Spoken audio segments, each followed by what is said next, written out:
Hadithi yetu inaanza siku ya kwanza ya Chin katika mwaka wake wa mwisho wa shule ya sekondari. Akiwa anatafuta darasa lake, anagongana na mwanafunzi mwingine, lakini Chizu anamshika kabla hajaanguka. Kabla Chin hajapata nafasi ya kumshukuru, Chizu anaondoka kimya kimya. Wakati wa sherehe ya kuwakaribisha wanafunzi, Chizu anatambulishwa kama mwanafunzi mwenye IQ ya juu shuleni. Wanafunzi wote wanavutiwa na Chin anaanza kumpenda kwa siri. Mbali na kuwa na akili nyingi, Chizu anamshangaza kila mtu kwa ubunifu wake na uwezo wake wa kutatua maswali magumu ya hisabati. Baadaye Chin na rafiki zake wanasikia uvumi kuhusu Chizu na wanakwenda kumwona. Kwa mara nyingine wanastajabishwa naye wakati wa mawasiliano yanayohusiana na utafiti wa kitabu. Muda si mrefu, picha ya Chizu akiwa na msichana aitwaye Chunmei inaanza kusambaa shuleni, jambo linalofanya wanafunzi wengi kujiuliza kama hao wawili ni wapenzi. Lakini Chin anahuzunika sana anapoiona picha hiyo. Wakati huo huo, mwanafunzi mmoja wa darasa lake anakiri hisia zake za kimapenzi kwa Chin kwa kumpa maua, lakini Chin anamkataa kwa sababu moyo wake tayari upo kwa Chizu. Akiwa ameazimia kueleza hisia zake, Chin anamtafuta Chizu akiwa na zawadi na kumweleza kwa uaminifu kwamba anampenda. Lakini Chizu anamkataa kwa ukali na kumwambia kuwa hana hamu na wasichana na waona kuwa hawana akili. Chin anajisikia aibu na anaamini hakuna mtu aliyeshuhudia tukio hilo, lakini kamera za usalama zilikuwa zimerekodi kila kitu. Video hiyo inasambaa shule na baadaye mitandaoni, jambo linalomfanya Chin abezwe na kudhalilishwa na wanafunzi wengine. Wakati huo huo, maisha ya Chin yanapata pigo jingine kubwa. Baba yake anamwambia akimbie haraka baada ya panya wengi kuanza kutoka ndani ya nyumba, na muda mfupi baadaye nyumba yao yote inaanguka. Waandishi wa habari wanafika na kueleza tukio hilo kama janga lililoacha familia bila makazi. Upande wa pili shuleni, wanafunzi wanaandaa michango ili kumsaidia Chin pamoja na baba yake. Ingawa Chin anaona aibu kupokea msaada huo, Chizu anamwambia tena hadharani kwa kusema baba yake alinunua nyumba ya kiwango cha chini. Chin anakasirika, lakini anaamua kusogea na kumtetea baba yake. Chin anaumia, lakini anamtetea baba yake kwa kusema kuwa alifanya kazi kwa bidii ili kumpatia maisha mazuri na elimu. Pia anatangaza kwa ujasiri kwamba katika mtihani ujao jina lake litaonekana pamoja na Chizu kwenye orodha ya wanafunzi bora. Mienzi zangu mtu akiniambia ujinga shuleni alikuwa anakula makofi, alikuwa ameshachezea mshikaji. Baada ya hapo, Chin na baba yake wanakusanya mali zilizobaki kwenye mabaki ya nyumba yao. Baba yake anamweleza kuwa rafiki yake Lee amewakaribisha kwa muda nyumbani kwake. Wanapokelewa kwa furaha na Lee, mke wake Mei pamoja na mtoto wao mdogo Yusu. Mei anamwonyesha Chin chumba chake na kumwambia kuwa mwanawe mkubwa pia anasoma shule hiyo na ni maarufu sana. Kisha Mei anasema kwa utani huenda siku moja Chin akawa mpenzi wa mwanawe. Chin kwa aibu anakiri kwamba tayari anampenda mvulana mmoja shuleni ingawa bado hajamkubalia. Usiku huo huo, Chin anajaribu kuzitupa picha za Chizu lakini anashindwa kabisa, hisia zimemzidi. Ghafla anagundua jambo la kushangaza. Kumbe Chizu ndiye mtoto mkubwa wa Lee pamoja na Mei. Chin anaona aibu sana, huku Chizu akimkumbusha kwa utulivu kuwa kwa sasa wanaishi chini ya paa moja. Asalale, hii inaitwa usiyemtaka kaja. Asubuhi iliyofuata, Mei anamwomba Chizu ampeleke Chin shuleni kwa baskeli. Chin anakubali kwa furaha, lakini safari inaharibika pale Chizu anapomwonya asimwambie mtu yeyote kuwa wanaishi pamoja. Baada ya kusema hivyo, anamwacha njiani na kuendelea peke yake. Shuleni, Chin anatumia video ya kuchekesha ya Chizu na mwanafunzi mwenzake. Haishiwi kucheka, lakini Chizu anamfuata na kumtaka aifute. Chin anaona hii ni nafasi nzuri ya kufanya makubaliano. Anasema ataifuta video hiyo ikiwa Chizu atakubali kumfundisha ili aweze kuboresha alama zake na kuwa miongoni mwa wanafunzi bora. Chizu anakubali na wanaanza vipindi vya masomo ya faragha. Mwanzoni Chin anapata shida kuelewa masomo, lakini kwa mazoezi na uvumilivu anaendelea kuimarika. Hii ndio ile wanaita penye nia pana njia, au sio? Safari hii Chin amefocus sana na masomo. Mvulana anayempenda Chin anaendelea kumsaidia na hata kumwokoa wakati sufuria ya maua inataka kuanguka karibu naye. Wakati huo huo, Chizu anafuatilia maendeleo ya Chin kimya kimya. Katika moja ya vipindi vyao vya kusoma, Chizu anampa Chin swali moja gumu la hisabati ambalo litakuja kwenye mtihani na kumwambia aendelee kulifanyia mazoezi. Baada ya saa nyingi za juhudi, Chin alifanikiwa kusolve swali lile. Anapotazama pembeni, anamwona Chizu amelala kwa uchovu. Chin anaahidi moyoni kwamba hataipoteza imani yake wala kuangusha juhudi za Chizu. Baada ya muda kidogo, naye analala pia. Wakati huo huo, mama yake Chizu anawakuta wamelala pamoja, anawapiga picha kwa furaha. Siku ya mtihani inafika. Chin anafanya mtihani kwa kujiamini kinoma. Matokeo yanapotangazwa, anashindwa kuona jina lake kwenye orodha ya wanafunzi bora, na baadhi ya wanafunzi wanamsogelea na kuanza kumdhihaki kwa kuweka ahadi ambayo hawezi kuitimiza. Hata hivyo, baadaye uongozi wa shule pamoja na Chizu wanagundua kuwa jina lake liliachwa kimakosa. Baada ya kosa hilo kurekebishwa, Chin anathibitishwa kuwa miongoni mwa wanafunzi bora. Mbele ya kila mtu, Chizu mwenyewe anaandika jina lake ubaoni. Baadhi ya wanafunzi wanaingiwa na wivu juu ya mafanikio ya Chin. Inaonyesha juhudi zake hakika mwisho wa siku zimezaa matunda, na marafiki zake wanasherehekea mafanikio hayo kwa furaha kubwa.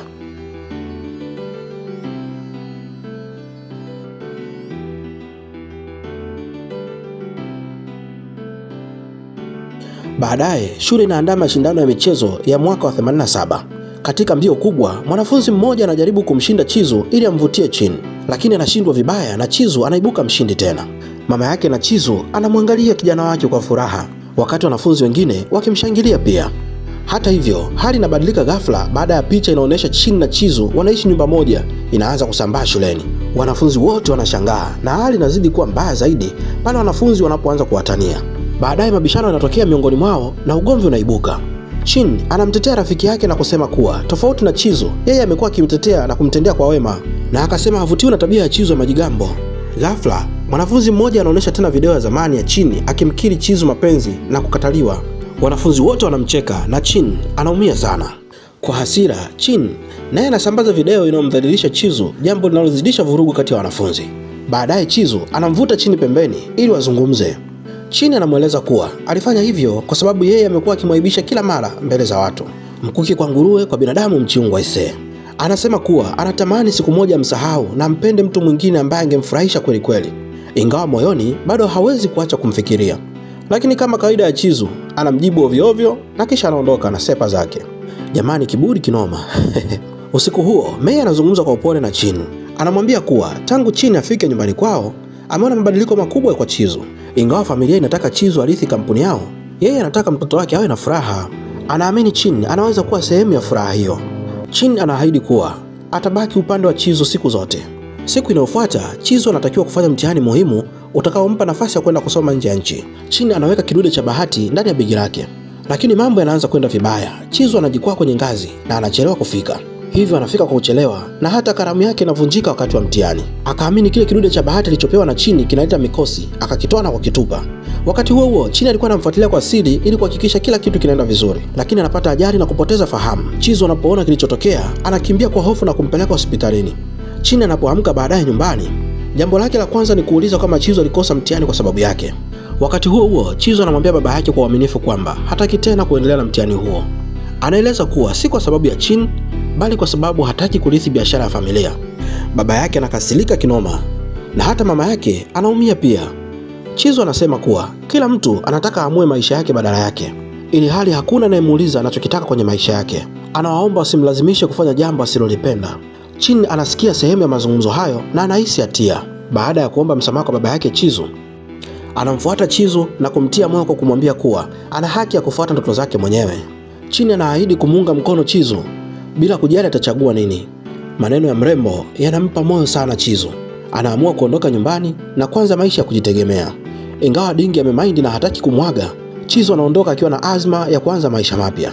Baadaye Chizu anahamia chuo kikuu cha teknolojia cha Fuan na kuanza kufanya kazi katika kituo cha matibabu cha wanyama. Chin akiwa na wasiwasi kuhusu hali yake, anamtembelea akiwa amebeba mdudu mdogo kama kisingizio ili Chizu amchunguze. Chizu anamwambia kwa utulivu kuwa yuko sawa na anamwomba arudi nyumbani. Usiku huo Chin anampelekea Chizu chakula na anamfuata ili afahamu anapokaa. Anapofika huko, anamwona Chinmei akimsubiria nje ya nyumba ya Chizu. Wawili hawa wanaingia ndani pamoja na akiwa nje, Chin anaona taa zikizimwa. Kwa huzuni kubwa, anadhani kwamba wawili hawa wanaishi pamoja. Siku inayofuata anaamua kuwafuatilia kwa msaada yule mvulana anayempenda. Wanawafuatilia kwa siri kupitia bustani. Chizu anawatambua na kuanza kujisikia vibaya kutokana na tabia yao, huku Chinmei akiendelea kumpiga Chin picha, jambo linaloongeza hali ya sintofahamu. Ili kumchokoza Chin zaidi, Chizu anasimama karibu na Chinmei kwa makusudi wakati wa kupiga picha, jambo linalomfanya Chin aone wivu zaidi. Mmoja wa marafiki wa Chin anaandaa mpango wa kumtorosha kwa gari, lakini dereva kwa bahati mbaya anamchukua mtu asiye sahihi. Chizu anafika kwa wakati na kumchukua Chin pamoja naye, na wawili hao wanaishia kupanda mashua na kwenda mbali na vurugu zote. Wakiwa huko, Chizu hatimaye anamweleza Chin ukweli. Usiku uliopita alikutana na Chinmei kwa sababu kampuni za familia zao zilikuwa zinaandaa mchango kwa hospitali ya watoto ili kuwasaidia watoto wanaopambana na saratani. Kwa mara ya kwanza Chizu naye anafungua moyo wake. Anasema kwamba ndoto yake ya kweli ni kuwa daktari mashuhuri badala ya kufuata biashara ya familia yake. Anakiri kwamba Chin ndiye mtu wa kwanza ambaye amemweleza siri hiyo. Chin anafurahi sana kusikia ukweli huo, lakini akiwa na furaha kupita kiasi, Chin anatereza na kuanguka mtoni. Bila kusita, Chizu anaruka ndani ya maji na kumwokoa. Wakiwa wameloa kabisa, wanaamua kulala katika hoteli iliyo karibu nao. Baada ya kubadilisha nguo, Chin anakiri kuwa aliogopa sana. Kimya kimya Chizu anamkabidhi koti lake ili amlinde kabla hajalala. Chin anamtazama akiwa amelala na kujiambia kwa sauti ya chini kwamba ikiwa siku moja atakuwa mke wake, atakuwa mwanamke mwenye bahati zaidi duniani na atampenda kuliko mtu mwingine yeyote. Ingawa Chizu anajifanya amelala, lakini anasikia maneno yote. Ndani ya moyo wake anatambua kuwa huenda asipate mtu mwingine tena ambaye anaweza akampenda kwa dhati kama Chin. Asubuhi inayofuata, wakiwa bado hotelini, mama yake Chizu anawapigia simu kwa haraka na kuambia kuwa baba yake amelazwa hospitalini akiwa katika hali mbaya. Chin na Chizu wanakimbia hospitali kwa haraka. Baba yake anaeleza kuwa kwa muda mrefu amekuwa akisumbuliwa na ugonjwa wa moyo na kazi nyingi zimezidisha hali yake kuwa mbaya. Daktari anasogea na kuthibitisha kuwa anahitaji kufanyiwa upasuaji na anaahidi kuwajulisha familia wakati utakapofika. Wakati huo msaidizi wa familia anamwambia Chizu kuwa kampuni yao inakabiliwa na matatizo makubwa ya kifedha na waanzilishi wa kampuni wanataka mkutano ambapo baba yako atalazimika kueleza maamuzi yote aliyowahi kuyafanya. Akiwa na wasiwasi mkubwa, Chizu anaamua kushughulikia masuala ya kampuni mwenyewe. Anamwacha mama yake hospitalini amhudumie baba yake huku akimwomba amjulishe kila hali itakapobadilika. Kabla ya kuondoka, Chin anamwona Chizu akizungumza na Chunmei ambaye alikuwa amewasiliana na madaktari bingwa wa moyo kwa ajili ya upasuaji wa mshua. Chizu anajitosa kwa ajili ya kutatua changamoto ya kampuni. Anaanza kuchunguza kwa makini hesabu, mali na miamala yote akitumai kupata suluhisho. Baba yake akiwa anaendelea kufanya upasuaji ambapo matokeo yake hayajulikani, mshikaji anakesha kufanya kazi mpaka analala juu ya dawati la kazini kwake. Chin akiwa na wasiwasi anamfunika blanketi kwa upole akiwa amelala. Asubuhi inayofuata, Chizu anaamka ghafla. Anachukua begi lake na kuondoka kwa haraka baada ya kuonja tu kidogo kahawa ambayo Chin alikuwa amemwandalia. Usiku huo Chin anamsubiria nje ya kampuni akiwa ameshika mwamvuli. Chizu anapomwona, Chin anamkinga dhidi ya mvua kwa upendo akionyesha jinsi anavyomjali. Lakini akiwa amelemewa na msongo wa mawazo na shinikizo kubwa, Chizu anamwambia usinisaidie tena. Anamweleza kuwa hana muda kwa ajili yake kwa sababu jambo muhimu kwake kwa sasa ni afya baba yake na kuokoa kampuni. Anamwambia akae mbali naye. Usiku huo Chin anahisi kuvunjika moyo sana. Baba yake anakaa naye na kumshauri kwa utulivu. Anamwambia afikirie hisia za familia inayomkaribisha kuishi nao na aanze kutafuta sehemu ya kuishi. Pia anamkumbusha ajifunze kudhibiti hisia zake na kutokuruhusu huzuni mtawale. Ingawa anaumia sana, lakini Chin anakubali ushauri huo. Siku chache baadaye, baba yake Chizu anaanza kupona polepole na familia yote inaendelea kumhudumia hospitalini. Katika mazungumzo yao, baba yake anamuuliza moja kwa moja kuhusu uhusiano wake yeye na Chunmei. Chizu anaeleza kuwa kama angemuoa Chunmei, kampuni yao ingewekeza fedha nyingi na kuiokoa kampuni yao kutokana na matatizo ya kifedha. Lakini baba yake anamwambia kuwa ndoa inapaswa kufungwa kwa sababu ya upendo wa ukweli, si kwa ajili ya fedha au biashara. Katika kipindi hicho kigumu, Chin anaenda hospitalini kumtembelea baba yake na Chizu, ambaye yeye humuita kwa upendo mjomba na kumjulia hali. Lakini akiwa hospitalini anasikia habari zinazomvunja moyo. Chizu anatangaza mpango wa kumposa Chunmei na kuacha masomo yake ili ajikite kikamilifu katika kuendesha kampuni. Ingawa Chin anampongeza kwa heshima, ndani ya moyo wake anahisi dunia yake yote imeporomoka. Anatambua kimya kimya kuwa ndoto yake ya kuwa karibu na Chizu imevunjika kabisa. Akiwa na machozi machoni, anakimbia akiwa amevunjika moyo. Baada ya kurudi nyumbani, Chin anafunga mizigo yake na kumwambia Mei kwamba anaondoka bila kujua hata anaenda wapi. Lakini baadaye anapata kazi kama muuguzi katika hospitali na kuanza kujenga maisha mapya huku akijitahidi kumsahau Chizu. Siku moja Chin akiwa anatazama mitandao ya kijamii, anakutana na picha za Chizu akiwa pamoja na Chunmei. Pia anagundua kuwa Chizu atatoa mhadhara katika shule yao ya zamani. Ingawa mwanzoni anasita kwenda, lakini mapenzi yake ambayo hajawahi kufa yanamfanya aende. Anajificha kwa utulivu ili asionekane na mtu yeyote, huku akimtazama Chizu kwa mbali. Lakini ghafla Chizu anageuka na kuanza kuzungumza. Kwa mshangao mkubwa anafichua kwamba uvumi wote uliokuwa ukienea haukuwa wa kweli. Kumbe mshikaji naye anampenda Chin bana.